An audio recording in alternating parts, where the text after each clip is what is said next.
अस्सलाम वालेकुम dear students, welcome to Noor school and college online classes.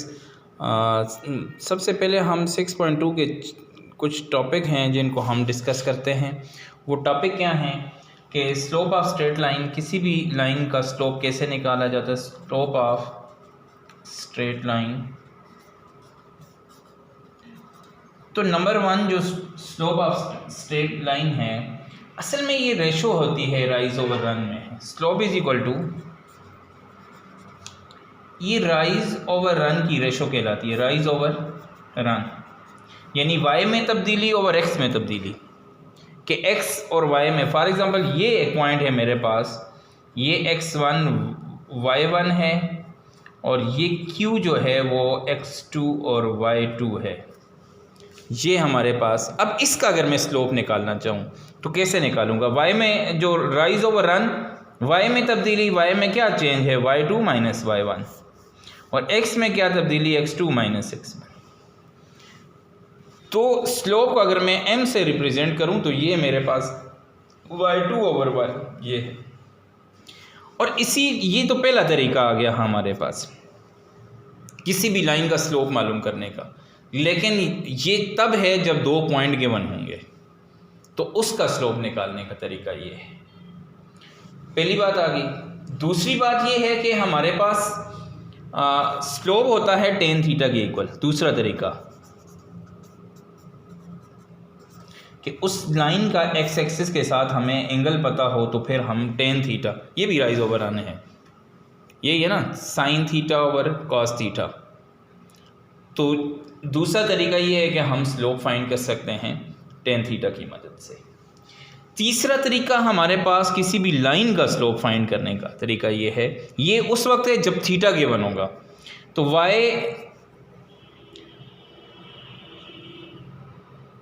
Is equal to m x plus c आ जाएगा।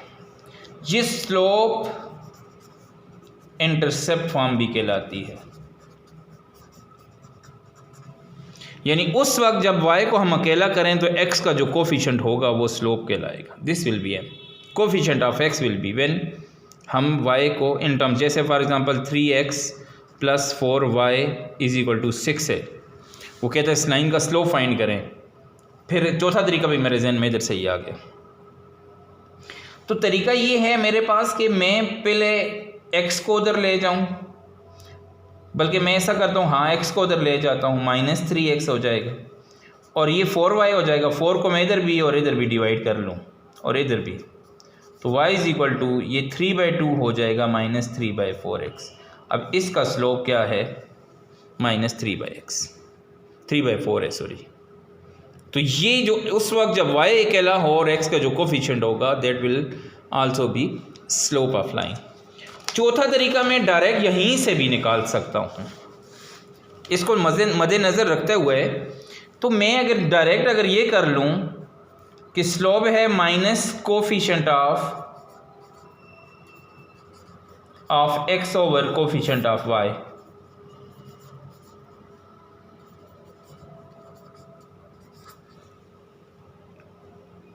But हमारे पास क्या हो, हमारे पास ये स्टैंडर्ड फॉर्म में हो। फॉर एग्जांपल स्टैंडर्ड फॉर्म में अगर मैं करूँ इसको, तो 3x plus 4y minus 6 equal to 0 है।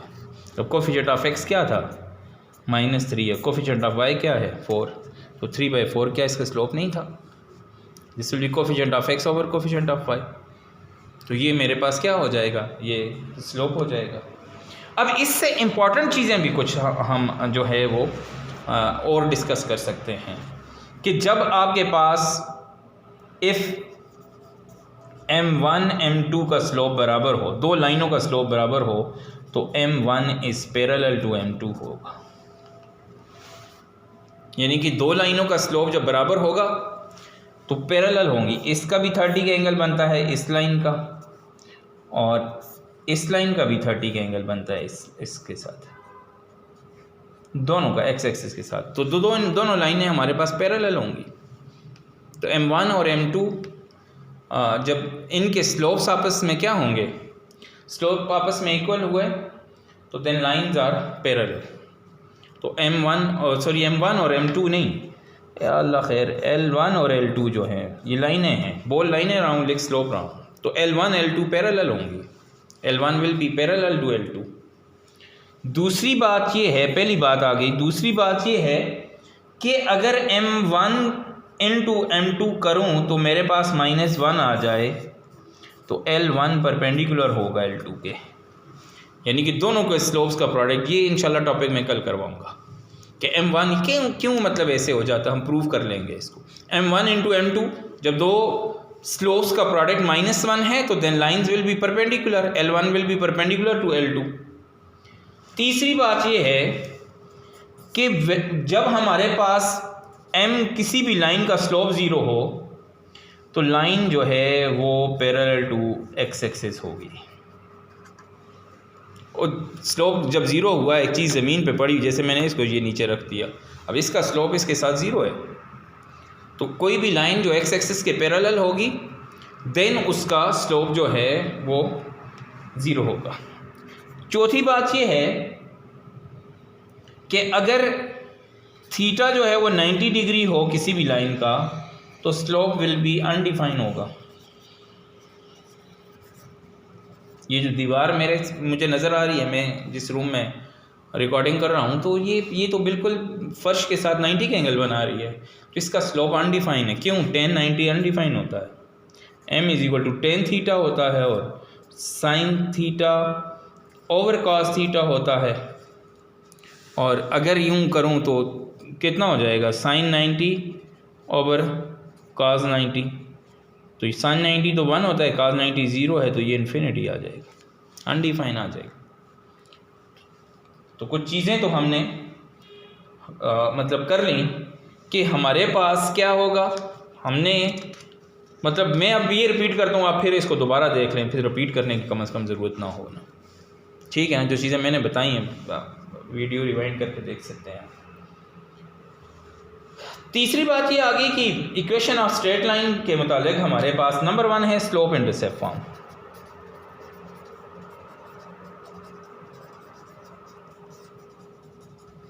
तो y is equal to mx plus c, अभी कहा था ये स्लोप इंटरसेप्ट फॉर्म है कि ये लाइन का स्लोप होगा और ये इंटरसेप्ट होगा। इंटरसेप्ट हमें अगर ये बात देखें ना, जब भी कोई किसी ग्राफ की लाइन जो है एक्स एक्सिस को जिस पॉइंट पे कट करती है तो वो एक्स इंटरसेप्ट होता है, और वाई एक्सिस को जिस पॉइंट पे करती है वो वाई इंटरसेप्ट होता है, ठीक है। तो ये पहली लाइन की जो पहली फॉर्म है equation of a straight line, जो हमने इक्वेशंस बनाई, और ये y is equal to m x plus c, ये स्लोप इंटरसेप्ट फॉर्म है। अब पॉइंट स्लोप फॉर्म भी होती है एक।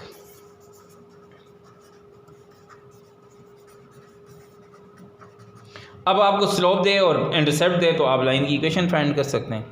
अब इसी तरह आपको स्लोप पता हो और एक पॉइंट पता हो, तो ये बात हमने, अगर आपको याद हो तो उस वक्त भी मैंने कहा था कि इसको तफसीलन हम पढ़ेंगे।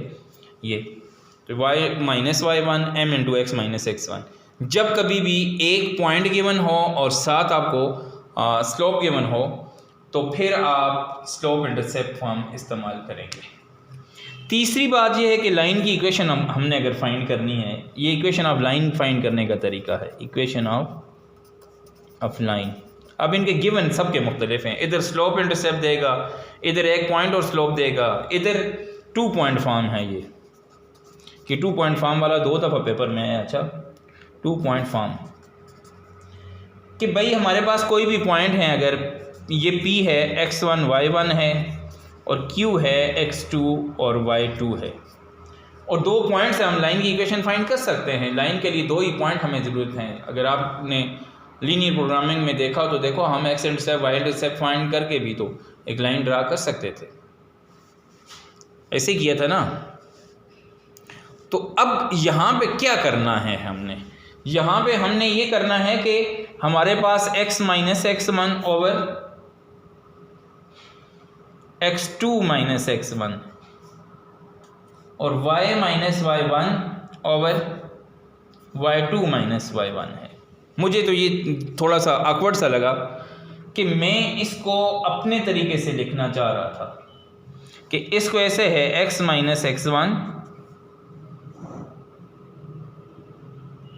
और इसको y2 माइनस y1 बल्कि क्रॉस मल्टीप्लाई करें। पहले इनको क्रॉस मल्टीप्लाई करते हैं और मैं अपने तरीके से लिखता हूँ ताकि ज़रा सा आसान हो जाए, ताकि मैं इसको आसानी से याद भी करवा सकूँ आपको। कि देखें ये आ गया x माइनस x1 आ गया और y2 माइनस y1 आ गया और y माइनस y1 आ गया इंटू x2 माइनस x1 आ गया। तो मैं इसको इस तरह नहीं कर सकता y माइनस y1, इसको मैं पहले लिखता हूँ, इसको इधर डिवाइड करता हूँ तो ये मेरे पास y2 minus y1 over x2 minus x1 into x minus x1। तो ये मेरे बच्चे मेरे पास वही slope intercept point slope form की तरह बन जाए। ये असल में स्लोप ही है, लेकिन मैंने इसको ज़रा आसान y minus y1 y2 minus y1 over x2 minus x1 into x minus x1, यानी वहीं पे आपने स्लोप की वैल्यू डालनी है। क्या डालनी है? y2 minus y1 over x2 minus x1। Slope का ऊपर हमने फार्मूला तो पढ़ लिया। तो this form will be 2 point form है। मैंने ज़रा आसान करके लिख दी। ठीक हो गया। अब जो डबल इंटरसेप्ट फॉर्म है, यानी कि हमें ये यूं पता होगा एक लाइन आ रही है, ये एक्स एक्सिस, और ये पता होगा ये एक्स एक्सिस भी दे रही है और ये वाई एक्सिस भी दे रही है, काफ़ी इंटरसेप्ट दे रही है। तो हमारे पास जो डबल इंटरसेप्ट फॉर्म होगी वो कौन सी होगी? Double intercept form x over a plus y over b is equal to 1, where a is x intercept and b is y intercept, और this is known as double intercept form. कि ये हमारे पास क्या है? डबल इंटरसेप्ट फॉर्म है। This is a है जिस पॉइंट पे करता है और ये b है। तो हमारे पास x by a plus y by b is equal to 1। इसका प्रूफ भी है पीछे, ये भी मैं करवाऊंगा। ये 2 प्रूफ हमारे हैं। उसके बाद हमारे पास है normal form. When theta is the inclination and p is the length of perpendicular, यानी कि थीटा जो है वो हमारे पास इंक्लिनेशन भी, हमें ये वाला थीटा भी पता हो और p कोई परपेंडिकुलर दिया गया हो हमें, और देन हमारे पास x cos theta plus y sine theta is equal to p। यानी आपको परपेंडिकुलर डिस्टेंस दे और थीटा दे तो फिर भी हम लाइन की इक्वेशन फॉर्म कर सकते हैं, ये फाइंड की जा सकती है। ये डबल इंटरसेप्ट फॉर्म कहलाती है। डबल इंटरसेप्ट मैंने कहा ये एक्स एक्सिस और वाई एक्सिस दोनों को इंटरसेक्ट कर रही है। अब अगर मैं क्वेश्चंस की तरफ जाऊं तो क्वेश्चन इसके निहायत आसान होंगे। अब क्वेश्चन नंबर 3 से ये स्टार्ट कर रहा है। Find the slope if it is defined. आपने स्लोप फाइंड करना है। क्वेश्चन नंबर 3 है और ये हमने करना है। कैसे हम स्लोप फाइंड करेंगे? देखें, -5 और 4 है एंड 3 एंड 6 है। तो मेरे बच्चे अब आपको पता है कि हमें 2 पॉइंट पता हो तो हम स्लोप कैसे फाइंड करते हैं। तो आपको पता है m इज इक्वल टू क्या है? y2 minus y1 over x2 minus x1। तो ये x1 है, ये y1 है, x2 है और y2 है। हेयर आपके पास इधर ही लिख लें। हेयर x1 क्या है? -4, y1 क्या है? 4, x2 क्या है? 3, y2 क्या है? 6। देन हमारे पास फार्मूला हमारे पास मौजूद है। अब वैल्यूज़ डालें तो m is equal to y2 क्या है? y2 6 है, माइनस y1 दिस इज़ 4, यानी 6 माइनस 4, और 3 माइनस 4 है तो वो +4 हो जाएगा। तो m इज इक्वल टू मेरे पास आ जाएगा ये 2 बाई y2 माइनस y1 है और x2 माइनस x1 है। 2 बाई, अच्छा मैंने यहाँ बुक में 5 है। अच्छा ये इसको 5 कर ले। अभी ये x5 है, ये 5 हुआ तो ये भी 5 हो जाएगा। तो क्या हो जाएगा फिर? 2/8 आ जाएगा। This is 1/4। और इससे सिंपल, ये तो 6, 7 की बातें हैं जब आपको ए भी दिया गया था, आपको बी भी दिया गया था और आपको कहा कि भाई ए प्लस बी प्लस सी की वैल्यू फाइंड करें, तो आपने उनकी वैल्यू सेट करनी है तीनों की। अब आपने ये दूसरा इसका बी पार्ट भी खुद कर लेना है। थ्रू ओरिजिन एंड, ये थ्रू ओरिजिन का मतलब क्या है? पॉइंट आपको दे रहा है कि एक लाइन ऐसी दे रहा है, आपको एक लाइन ऐसी दे रहा है कि जो इधर से भी पास कर रही है, ओरिजिन से भी पास कर रही है, और एक पॉइंट और है जहां से पास कर रही है, दैट इज, बल्कि इसको मैं न्यू पेज पे ही कर लेता हूँ। सी पार्ट है, कहता है कि through the origin and -4 and 6। ओ भाई ओरिजिन से भी पास कर रही है और हमारे पास -4 और 6 में से भी पास कर रही है। तो ये कुछ इस तरह का है, ओरिजिन में से भी पास कर रही है और -4 और 6 से भी कर रही है। यहाँ है फॉर एग्जांपल ये पॉइंट, 2 पॉइंट तो फिर भी पता चल गए आपको। तो फिर भी तो हमने यही करना है कि x1 here x1 y1 will be 0 0, x2 y2 जो है वो आपके पास -4 and 6 है, और स्लोप क्या होगा? y2 minus y1 over x2 minus x1। क्या करेंगे बोलें ज़रा? तो y2 क्या है? 6 माइनस 0 और -4 माइनस 0, 6 बाय -4 3 बाय -2 आ जाएगा, 3 बाय -2 आ जाएगा। इसका मतलब ये हुआ कि ये आपके पास क्या आ गया? ये तो आपके पास स्लोप आ गया। अब मेरे बच्चे अगर स्लोप आता है तो काम तो आसान है।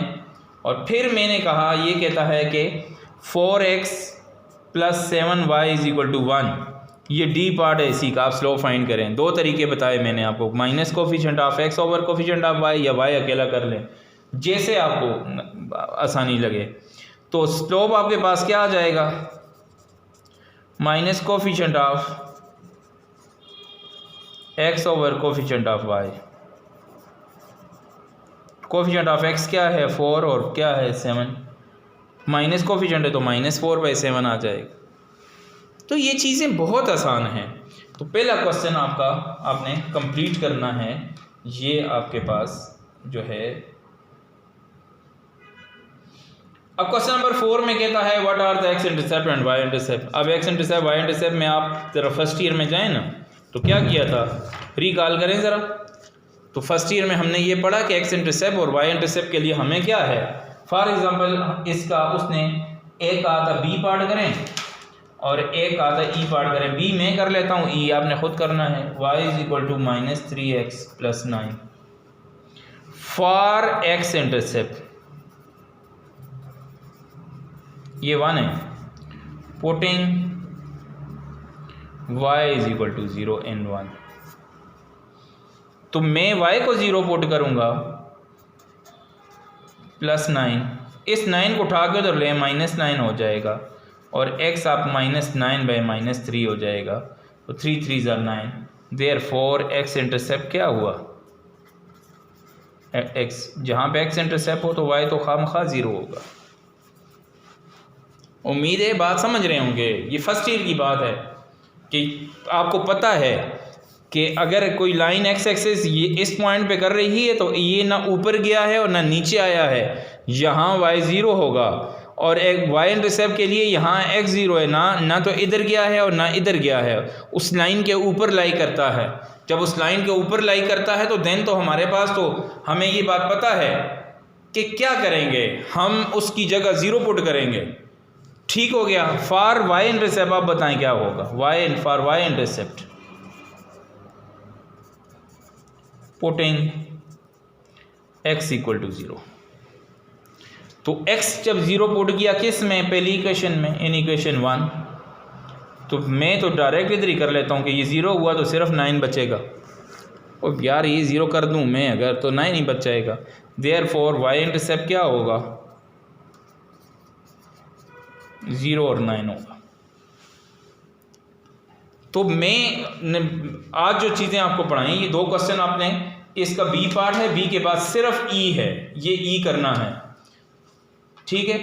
और find the equation of a line passing through the pair of points, ये भी आपने खुद मालूम करनी है। Find the equation of the line passing through the point and having slope, slope भी दे रहा है और पॉइंट स्लोप फॉर्म आपने पढ़ा हुआ। ये दो आपके क्वेश्चन नंबर 8 आपका होमवर्क है और क्वेश्चन नंबर आपके पास 7 आपका होमवर्क है। क्वेश्चन नंबर 7 फार्मूले आपने उधर से देखने हैं बस। तो आज हमने ये बात पढ़ी कि भाई हमारे पास लाइन के स्लोप फाइंड करने के कितने तरीके हैं और लाइन के इक्वेशन फाइंड करने के कितने तरीके हैं। तो फिर हमने ये सीखा कि भाई हमारे पास जो स्लोप फाइंड करने के तरीके हैं वो तो डिपेंड करता है कि हमें दे क्या रहा है। तो हमें पता है कि स्लोप जो है वो राइज ओवर रन के बराबर है। तो राइज क्या है, जो वाई में चेंज है ओवर एक्स में चेंज है, रन ये आ गया। स्लोप तब भी फाइंड होगा जब आपको थीटा पता होगा किसी लाइन का, और स्लोप अगर किसी लाइन की इक्वेशन से भी फाइंड किया जा सकता है। फिर इसी से मैंने ये कहा कि अगर लाइन की इक्वेशन मालूम है तो देन हम minus coefficient of x over coefficient of y करें, but equation should be in standard form. कि स्टैंडर्ड फॉर्म ये नहीं है कि इस साइड कांस्टेंट है और एक्स उस तरफ है और वाई इस तरफ है तो इक्वलिटी क्रॉस करते हुए इनके साइन चेंज होंगे और स्लोप पे फ़र्क पड़ेगा। फिर ये हमने कहा कि दो लाइनों का स्लोप बराबर होगा तो पैरेलल होंगी, दो लाइनों का स्लोप -1 हुआ तो, ये बहुत इंपॉर्टेंट बात है। ये आगे 7 चैप्टर में भी कुछ चीज़ें हमने परपेंडिकुलर प्रूव करनी हुई तो हम देन उनमें उस वक्त क्या करते होते हैं, उनकी स्लोप का प्रोडक्ट -1 पुट करते हैं।